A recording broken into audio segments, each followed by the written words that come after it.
여러분, 요엘서를 보면서 요엘 선지자가 언제 예언 사역, 하나님의 이 선지자로서의 사역을 했는 것인지를 가늠하는 것이 그리 쉽지가 않아요. 보통은 선지자가 이렇게 시작합니다. 아무개 왕 때에 아무개 선지자에게 임한 하나님의 말씀이다 라고 이런 형식으로 이제 선지서가 시작이 되는데요. 요엘서는 그러지 않습니다. 물론 이제 요엘서 외에도 이렇게 이런 설명이 없이 시작하는 선지서가 있습니다. 우리 지난번에 봤던 오바댜서도 마찬가지였어요. 그래서 이제 요엘서는요, 그 시기를 가늠할 수 있는 아무개 왕 때, 요런 이제 설명이 없는 거죠. 다만, 선지자의 이름과 그의 아버지의 이름이 있습니다. 선지자 이름이 뭐였죠? 요엘이고요. 그의 아버지의 이름이 부두엘이라고 알려져 있습니다. 참고로 요엘이라는 이름의 뜻은요, 여호와는 하나님이시다, 이런 뜻입니다. 요엘이 바로 그런 뜻입니다. 주께서 우리 하나님이시다, 이런 뜻입니다. 자, 어쨌든 이제 시기에 대한 설명이 이제 생략이 되고 선지서가 시작을 하면요, 이 선지서 안에 그 내용을 보면서 그 시기를 추측할 수 있는 실마리를 우리가 찾아야 돼요. 만약에 우리가 시기를 제대로 확인할 수 있으면요, 이 선지서를 읽는 것이 굉장히 더 풍성해집니다. 왜냐하면 그 당시의 시대상을 우리가 좀 알 수 있고요, 그 시대상 안에서 하나님께서 이 선지자를 세우셔서 무슨 말씀하셨는지를 보면서 그 목적과 그 의도를 좀 더 정확하게 알 수 있기 때문입니다. 자, 그런데 이제 안타깝게도요, 이 요엘서는요, 그 내용을 잘 살펴봐도 그 시기를 가늠할 수 있는 단서가, 막 확실한 단서가 있지는 않아요. 그래서요, 이 요엘 선지자가 활동했던 그 시기를 가늠하는 학자들이 많이 있는데 굉장히 다양합니다. 빠르게는요, 주전 9세기경, 그러니까 주전 800년대부터 시작해서 늦게는 주전 3세기경, 주전 200년대까지 이제 다양한 주장들이 있어요. 여러분, 이게 구약성경 특별히 읽을 때요, 기억해야 할 연도가 있는데요, 주전 722년은 북이스라엘이 아수르에 의해 멸망당한 때고요, 주전 586년은 남유다가 바빌론에 의해 멸망당한 때예요. 이걸 잘 기억하고 있으면 도움이 될 것 같습니다. 자, 그래서 가장 전통적인 견해는요, 주전 8세기 초반, 그러니까 780년대 요 전후로 해서 요엘 선지자가 활동하지 않았을까라는 주장이 가장 전통적인 주장이긴 합니다. 어쨌든 이제 요엘서의 시기를 우리가 확정하지 못한다고 해서요, 요엘성을 통한 하나님의 그 말씀을 우리가 이해하지 못한다라는 말은 아니에요. 만약에 그랬다면 하나님이 분명히 요엘서가 기록된 그 시기를 가늠할 수 있는 실마리를 우리에게 분명히 주셨을 거예요. 근데 그렇지 않잖아요. 자, 요엘서의 내용을 쭉 살펴볼 텐데요, 그 내용을 잘 보시면은 이 요엘 선지자가 그 남유다에서 활동한 사역자였음을 우리가 짐작할 수 있습니다. 요엘은요, 성전 이야기를 하고요, 그리고 제사장도 언급합니다. 그리고 제사장들이 성전에서 어떠한 헌물을, 어떠한 제사를 드렸는지도 구체적으로 비교적 상세하게 언급을 하고 있습니다. 어쩌면 아마 요엘은 성전이 위치했던 남유다의 그 예루살렘을 기반으로 해서 예언 사역을 했는 것 같아 보입니다. 요엘서의 전체 주제는요, 주의 날이에요. 주의 날. 우리 지난 오바댜서에서 주의 날에 대해서 언급을 하기 시작했는데요, 이 주의 날은 이 종말론이라고 하는 그 마지막 때에 어떻게 이루어질지와 연관이 되는 구약의 개념이라고 할 수 있어요. 근데 이제 구약 성경에서 말하고 있는 이 주의 날이라는 종말론 개념이요, 신약 성경으로 넘어오면서 더 많은 계시가 신약 성경을 통해서 알려집니다. 더 많은 정보가 우리가 알려진다는 거예요. 그렇게 함으로써 이 구약의 종말론이라고 하는 이 주의 날 개념이 신약 성경을 통해서 좀 더 상세하게, 좀 더 구체적으로 발전되면서 지금 우리가 알고 있는 마지막 때 어떤 일이 벌어질지에 대한 것들이 우리에게 알려져 있게 됩니다. 이게 무슨 말인 거 아니에요? 여러분, 구약 성경을 읽을 때에 구약의 그 가르침을요, 신약 성경의 가르침에 의해서 핸들링 되도록 해야 된다는 겁니다. 자, 다시 이제 주의 개념, 주의 날 개념으로 돌아와서요, 주의 날은 지난번 오바댜 마지막 시간에 뭐라고 말했죠? 어떤 두 가지 성격이 있다고 그랬죠? 첫 번째는 심판의 날이기도 하고, 동시에 또한 구원의 날이기도 합니다. 주의 날이요, 이 심판의 개념이 있기 때문에 만약에 이 한 나라라든지 한 지역 전체라든지 해서 어떤 재난이나 재앙이 닥치면요, 자연스럽게 이것이 주의 날인가라는 이런 생각을 그때부터 해왔었어요. 우리도 아마 그런 생각, 비슷한 생각 하잖아요. 국가적인 재난이 닥치면 이게 혹시 신께서 노하신 거 아닌가 이런 생각을 하잖아요. 그런 것과 비슷하다 보시면 돼요. 실제로 이제 주의 날에 세상을 향한 하나님의 그 심판이 재앙과 재난의 형태로 주어지게 됨을 우린 요한계시록, 신약성경 요한계시록을 통해서 우리가 알 수 있어요. 요와 비슷한 개념이라고 생각하시면 됩니다. 그래서 요엘서의 전체 주제는 주의 날이에요. 그래서 이제 요엘서는요, 당시에 국가적인 재난으로 닥쳤던 그 사건을 소개를 합니다. 그리고 이제 그 사건으로 시작해서 앞으로 주의 날이란 하나님의 엄중한 심판의 날, 구원의 날이 있음을 이제 이야기하기 시작한 것이 요엘서예요. 여러분 1장을 보면요, 재앙 하나가 소개됩니다. 어떤 재앙이었는지 혹시 기억하십니까? 메뚜기 재앙이라는 것이 소개가 돼요. 이 메뚜기 이 재앙이 소개되는데, 제가 요엘서를 공부하고 또 묵상하다 보니까요, 이 요엘서 1장에서 메뚜기 재난이 현재 우리가 겪고 있는 코비드-19 팬데믹과 참 유사하다라는 생각을 하게 됩니다. 그래서 오늘은요, 이 요엘서 1장 통해서 전 세계적인 재난을 겪고 있는 우리가 이제 이 재난의 때에 마땅히 보여야 할 삶의 태도가 무엇인지 좀 살펴보기 원하고요. 지난 2년 동안 우리가 팬데믹을 겪었던 이 지난 2년 동안 우리의 삶을 반추해 볼 수 있으면 좋겠다라는 생각을 하게 됩니다. 여러분, 요엘 선지자는요, 2절부터 4절에서 당시 남유다 백성이 겪고 있었던 국가적인 재난에 대해서 언급해요. 그것은 메뚜기 떼가 온 나라를 휩쓸어 갔다는 것입니다. 4절을 제가 읽어드립니다. 팥중이가 남긴 것을 메뚜기가 먹고, 메뚜기가 남긴 것을 느치가 먹고, 느치가 남긴 것을 황충이 먹어도다 라고 말합니다. 여기 보니까 4마리의 곤충의 이름이 등장하죠. 무엇이죠? 팥중이, 메뚜기, 느치, 황충이라는 그런 곤충이 등장하는데요. 이 히브리어 원어도 보면요, 4가지 다른 단어로 이 곤충을 설명하고 있는데, 이건 뭐냐면요, 메뚜기 종류를 의미하는 다른 말들이에요. 이것이 무엇을 의미하냐면, 메뚜기 떼가 막 연속해서 4차례나 이 가나안 지역을 지나갔다는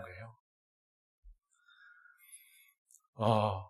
그만큼 피해도 엄청났다는 것을 강조하는 겁니다. 메뚜기 떼가 한 차례만 지나가도 모든 것이 다 초토화되는데 4차례나 걸쳐서 연속적으로 지나갔다는 거예요.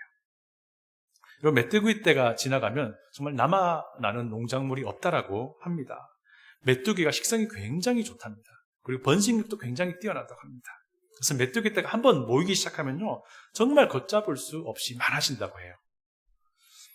그런데 이 메뚜기 떼가 4차례에 걸쳐서 연속적으로 지나갔으니 가나안 지역 완전히 초토화된 것이죠.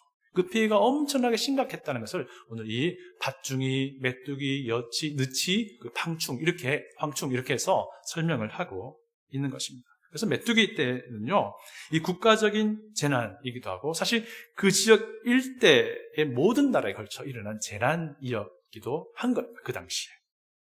2절을 봅니다. 늙은 자들아, 너희는 이것을 들을지어다. 땅의 모든 주민들아, 너희는 귀를 기울일지어다. 너희의 날에나 너희 조상들의 날에 이런 일이 있었느냐? 이런 일을 하면 이 메뚜기 떼가 4차례나 휩쓸고 지나간 이 일을 얘기하는 겁니다. 이게 무슨 말입니까? 당시에 고대 근동 지역에서는 메뚜기 떼에 의한 피해가 간혹 있는 일이었어요. 우리가 북아프리카에 있는 애굽에서도 이런 일이 벌어졌잖아요. 하나님께서 메뚜기 재앙을 보낸 것 우리 기억합니다. 그런데 이제 이 4차례에 걸쳐서 연속적으로 지나가면서 완전히 쑥대밭으로 만들어버린 이 일은 정말 전무한 일이었다는 겁니다. 너희들 그거 본 적 있느냐, 들은 적 있느냐 라고 하는 거예요. 상황이 얼마나 심각했으면요, 꼭 마치 아주 강한 강대국이 의해서 침략당한 그런 상황과 비슷하다라고 여겨지고 있습니다. 6절을 보세요. 6절입니다. 다른 한 민족이 내 땅에 올라왔음이로다. 그들은 강하고 수가 많으며 그 이빨은 사자의 이빨 같고 그 어금니는 암사자의 어금니 같도다. 그러니까 얼마나 피해가 심각했으면요, 큰 힘 있는 강대국에 의해서 완전히 침략당해서 완전히 함락되어 버린 그런 상황과 비슷한 상황이 되었다라고 말하고 있는데요. 만약에 요엘이 이제 예언했던 그 시기를 주전 8세기 초반이라고 우리가 잡는다고 한다면요, 그 당시에 패권을 지니고 있었던 그 당시의 나라는 아수르예요. 아수르에 의해서 북이스라엘이 멸망되는 바로 그 아수르인데요. 이 아수르에게 침략을 당한다고 한다면 남유다는요, 완전히 붕괴될 상황이 된다는 겁니다. 그것이 가정하고 이야기하는 거 있어요. 경제적, 사회적, 종교적 모든 것이 다 무너지게 되는데 꼭 마치 그렇게 될 것처럼 지금 메뚜기 재앙 때문에 남유다가 완전히 그냥 폭삭 망해버렸다라는 거예요. 경제적으로, 사회적으로, 종교적으로 모든 부분에 있어서 완전히 초토화되었다라는 것을 강조하고 있는 부분입니다. 여러분, 요엘서 1장에서 소개되고 있는 이 재난의 상황이 현재 우리가 겪고 있는 코비드-19 재난과 아주 비슷하다는 것을 우리가 알 수 있습니다. 여러분, 코비드-19 팬데믹 거치면서 물가는 막 올라요. 인플레이션 계속 지속됩니다. 미국에서는 차가 필수품이잖아요. 차값이 너무 많이 올라가지고 살 엄두가 안 나요. 진짜 필요하면 사야 되겠지만 정말 엄두가 나요. 그러다 보니까 사람들의 인심도 굉장히 팍팍해져요. 또 교회는 한동안 문을 닫기도 했습니다. 코비드 때문에. 이제는 대부분의 교회들이요, 코비드 이전의 출석 인원의 보통 평균적으로 3분의 2 정도 된다고 해요. 코비드가 이제 어느 정도 안정되어 가고 있는 상황에도 불구하고요. 이 부분은 긍정적인 면도 있겠지만 또 부정적인 면도 있을 거예요. 그리고 이제는요, 교회들이 한 2년 동안 겪으면서 이제 익숙해진 겁니다. 그리고 알게 된 거예요. 이 코비드-19, 이 감염의 위험이 있긴 하지만 그래도 이것을 좀 감수해야 할 타이밍이다라는 생각해요. 그리고 우리의 이 심리적인 두려움을 돌파해야 될 때다라고 생각은 하지만 그래도 여전히 조심스러운 건 사실입니다. 또 어떤 일이 있었습니까? 팬데믹 초기에 굉장히 많이 혼란스러웠고요. 교회들은 저마다 이 재난을 막 해석하려고 했어요. 그래서 이 재난이 하나님의 심판이라고 생각하는 그런 일도 있었어요. 여기까지는 좋습니다. 그런데 이것을 그렇게 해석하면서 어떻게 생각했냐면 이 심판이 내가 아닌 세상의 죄악에 대한 하나님의 심판이라고 해석을 해버린 거예요. 그리고 이 재난의 원인을 세상에 돌려버린 그런 어리석은 해석도 우리가 했던 것을 기억합니다. 자, 어쨌든 이런 재난을 겪으면서 우리가 그리스도인으로서 교회가 어떻게 처신하는 것이 올바른 것인가 라는 것을 오늘 좀 3가지로 살펴보고자 합니다. 첫 번째는요, 재난의 때에 이타적인 그리스도인이 되어야 한다는 것입니다. 여러분, 요엘 선지자는요, 이 메뚜기 재난 중에 남유다를 구성하고 있는 이들에게 경고를 하기 시작해요. 그것이 5절부터 14절까지의 내용입니다. 그런데 이제 요엘 선지자는 그 중에서 특별히 취하는 자들, 포도주를 마시는 자들을 제일 먼저 언급을 하는 것을 보게 됩니다. 5절을 읽어봅니다. 취하는 자들아, 너희는 깨어 울지어다. 포도주를 마시는 자들아, 너희는 울지어다. 이는 단 포도주가 너희 입에서 끊어졌음이니. 취하는 자들, 포도주를 마시는 자들은 누구를 말할까요?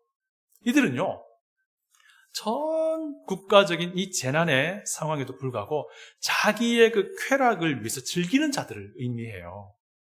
그런 그들을 향해서 요엘 선지자가 경고하는 겁니다. 너희들이 언제까지 취할 수 있겠느냐? 너희들이 언제까지 그 포도주를 원하는 대로 마실 수 있겠느냐?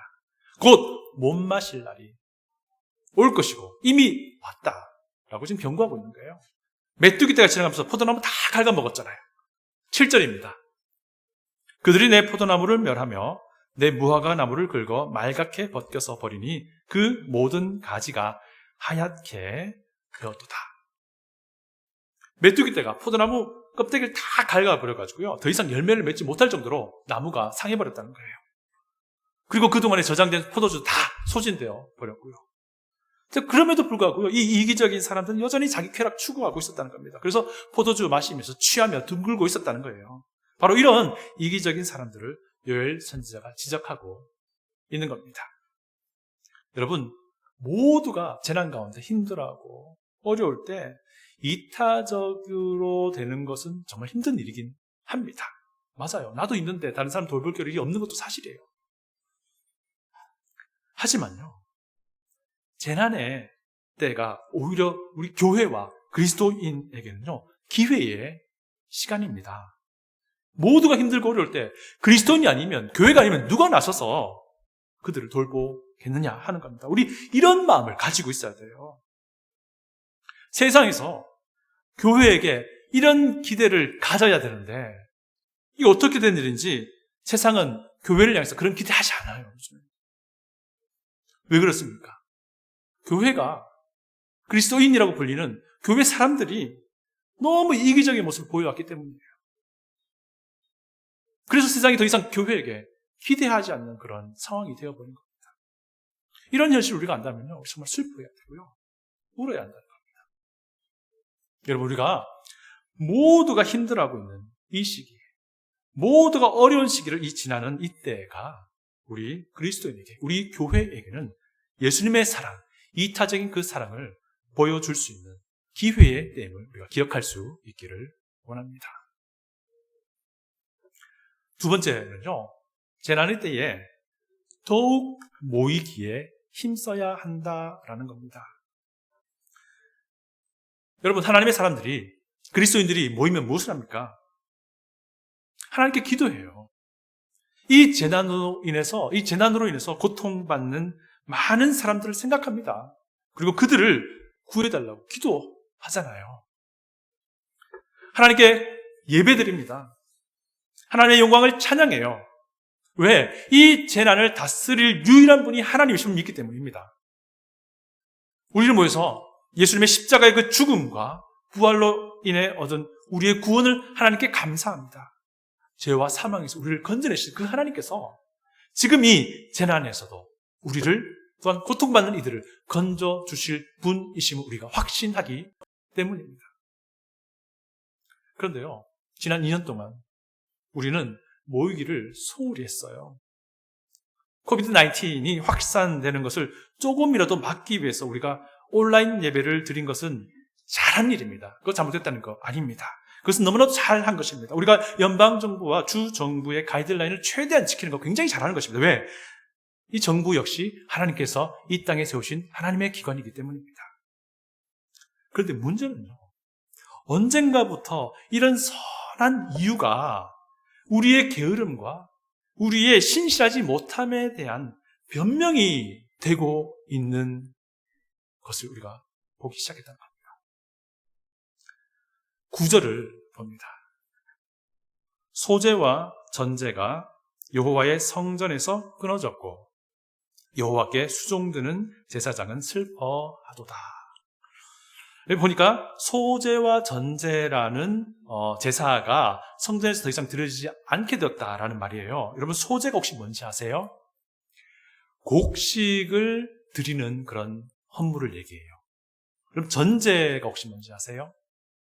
전제는 포도주라든지 음료수를 불타오르는 번제단 위에 뿌리는 그런 헌물이에요. 자, 그런데 그 당시만 해도 매일 성전에서요, 오전과 오후에 두 차례, 그러니까 하루에 두 차례씩 번제 헌물을 드렸어요. 태우는 헌물을 드렸는데 그때 항상 같이 이 소제와 전제를 드렸어요. 그런데 이제 무슨 말입니까? 이 소제와 전제가 끊어졌다라고 하는데 그 이유가 무엇이겠어요? 이 소제로 드려야 할 곡식이 완전히 초토화된 거예요. 이 전제로 드려야 할 포도주 역시 다 소진되어 버린 거예요. 메뚜기 때 때문에. 메뚜기 때가 지나가면서 완전히 다 초토화시켜버리니 하나님께 드릴 소재와 전제의 헌물이 없어진 거예요. 11절, 12절 봅니다. 농부들아, 너희는 부끄러워할지어다. 포도원을 가꾸는 자들아, 곡할지어다. 이는 밀과 보리 때문이라. 밭의 소산이 다 없어졌음이로다. 포도나무가 시들었고 무화과 나무가 말랐으며 석류나무와 대추나무와 사과나무와 밭의 모든 나무가 다 시들었으니 이러므로 사람의 즐거움이 말라도다. 모든 농작물들이 피해를 입어서 그것이 예배를 드리는, 그 당시 성전 예배를 드리던 그들의 예배에도 영향을 미치게 되었다는 겁니다. 뭐 없는 걸 어떻게 해요, 사실. 그죠? 어쩔 수 없는 거예요. 방역을 위해서 온라인 예배 드린 거 어떡합니까? 어쩔 수 없는 그 상황이었어요. 잘한 선택입니다. 그런데 그것이 다가 아니었다는 문제입니다. 소재와 전제가 끊어질 수밖에 없는 상황이 지속되니까요. 남유다 백성들이 성전으로 모이는 일을 소홀히 하게 된 거예요. 13절을 보세요. 13절입니다. 제사장들아, 너희는 굵은 배로 동이고 슬피 울지어다. 제단에 수종드는 자들아, 너희는 울지어다. 내 하나님께 수종드는 자들아, 너희는 와서 굵은 베옷을 입고 밤이 새도록 누울지어다. 이는 소재와 전제를 너희 하나님의 성전에 드리지 못함이로다. 여러분, 이 구절은요, 성전 예배를 인도하던 제사장들과 레위인들로 하여금 성전에 모여서 기도하라는 그 말씀입니다. 근데 그 이유가 무엇입니까? 소재와 전제가 끊어져서요, 성전을 향한 사람들의 발길이 끊어져 버렸다는 거예요. 너무너무 조용하니까. 너희들이라도 와서 성전을 채워서 슬피 울며 기도하라 라는 것이 이 구절의 배경이 됩니다. 우리 다 같이 14절 읽어볼까요? 14절 다 같이 읽어보겠습니다. 너희는 금식일을 정하고 성회를 소집하여 장로들과 이 땅의 모든 주민들을 너희 하나님 여호와의 성전으로 모으고 여호와께 부르짖을지어다. 여러분, 급기야 하나님의 눈길이요, 이 성전으로의 발길을 끊어버린 사람들을 향해 갑니다. 이것은요, 제사장들에게 명령하는 건데요, 성전으로 사람을 좀 모으라는 거예요. 성회를 소집하라 라는 말은요, 무엇입니까? 재난을 당한 남유다 백성들이 하나님께 드릴 헌물이 부족해졌다고 해서 성전으로 모이는 것을 소홀하게 된 그때에 이것이 그들에게는요, 그들의 게으름과 신실하지 못함과 불성실에 대한 변명이 되어버렸다는 것을 우리에게 반증해 주는 것입니다. 그래서 성회를 소집해서 사람을 모으라는 거예요. 성전으로. 그런 것이 이 구절의 배경으로 들어있는 것입니다. 여러분, 재난의 때라 할지라도 그리스도인은 모이는 일을 소홀히 해서는 안 됩니다. 어쩔 수 없는 상황, 선한 의도로 모이는 일을 잠시 중단할 수 있어요. 하지만 그것이 우리의 게으름에 대한 변명이 되어서는 안 된다는 것입니다. 그것이 우리의 불신앙에 대한 이유가 되어서는 안 된다라는 것입니다. 세 번째, 재난의 때에 우리는요, 다가올 심판을 기억할 수 있어야 합니다. 여러분, 다가올 하나님의 심판을 기억해야 한다는 것은요, 모든 재난이 하나님의 심판이라고 생각하지 말라는 것과 일맥상통해요. 무슨 말이냐면요, 여러분, 요엘 선지자가 이 메뚜기 재앙을 바라보는 그 관점을 우리가 살펴봐야 한다는 말입니다. 여러분, 요엘 선지자는요, 메뚜기 재앙 그 자체를 하나님의 심판으로는 보지 않아요. 네, 물론 선지자들은요, 국가적인 재앙을 만날 때에 그것이 하나님의 심판이라고 담대하게 선포하기도 했지만, 지금 오늘 요엘 선지자는요, 이 메뚜기 재앙, 남유다를 완전히 쓸어버리고 그 주변 나라까지 다 쓸어버렸던 이 메뚜기 재앙 그 자체를 이번에는 하나님의 심판 그 자체로 보지 않고 있다는 사실이에요. 다만 요엘 선지자는요, 이 메뚜기 재난이 앞으로 다가올 여호와의 날 심판이 있음을 보여주는 상징뿐 사인으로 보고 있다는 거예요. 오늘 우리는 이 요엘 선지자 이 관점을 생각해 볼 필요가 있는 것입니다. 메뚜기 재난으로 인해 벌어진 일들에 대한 하나님의 경고를 전하고 나서요, 요엘 선지자는 이렇게 말합니다. 다 같이 15절을 읽겠습니다. 슬프도 그 날이요, 여호와의 날이 가까웠나니 곧 멸망같이 전능자에게로부터 이르리로다. 이 말이 무슨 말입니까? 메뚜기 재앙이 여호와의 날 심판은 아니라는 거예요. 다만 그 메뚜기 재앙이 앞으로 다가올 여호와의 날 심판이 있다는 것을 보여주는 그 역할을 하는 사건이었다라는 거예요. 너희들이 지금 겪고 있는 이 메뚜기 재앙이 앞으로 있게 될 여호와의 날을 보여주는 사건이야 라는 겁니다. 이렇게까지 이제 선포하고요, 그 다음엔 나머지 부분은 또 메뚜기 재앙으로 인한 그들의 상황을 설명합니다. 그리고 2장부터 앞으로 우리가 보게 되겠지만요, 여호와의 날 심판에 대해서 본격적으로 언급하기 시작하는 것이 오늘 요엘서 전체의 내용이에요. 제가 캘리포니아에 얼마 살지는 않았지만요, 그 짧은 기간 동안, 한 3년 기간 동안에요, 지진도 겪어봤고요, 산불도 굉장히 가까이서 지켜본 적이 있습니다. 캘리포니아에 사는 사람들은요, 여름에는요 항상 가뭄을 걱정해요.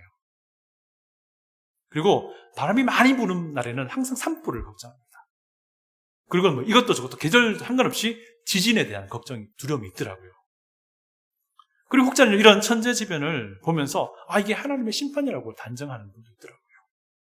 여기까지는 좋습니다. 그런데 이 심판이 이 세상의 죄라고 생각하는 거예요. 그러면서 그 책임을 불특정 다수에게 막 돌려버려요. 그리고 자기를 쏙 빼요. 팬데믹 초기에도요, 이와 유사한 일이 교회들 안에 있기도 했어요. 전 세계적인 팬데믹이 이 세상의 죄에 대한 하나님의 심판이라는 그런 생각을 가진 사람들이 있었어요. 네, 하나님의 심판일 수도 있습니다.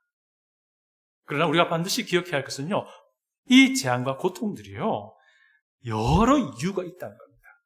그게 아닐 수도 있다는 겁니다. 문제는 또 우리가 그 이유를 특정해서 알 수 없다는 사실이에요.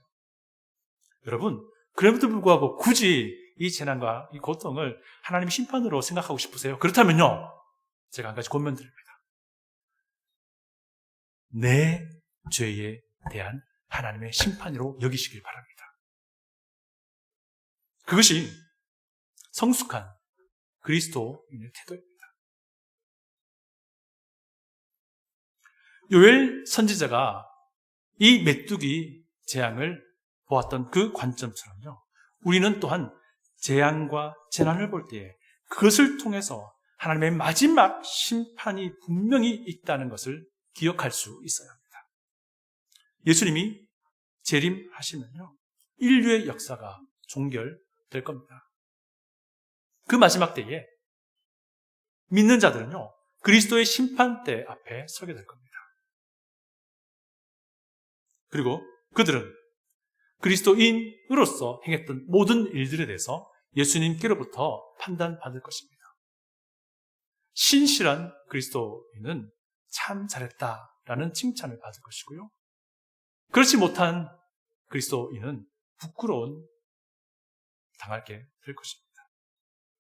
또 그 마지막 때에 믿지 않았던 자들은요, 크고 흰 보좌 앞에 서게 될 겁니다.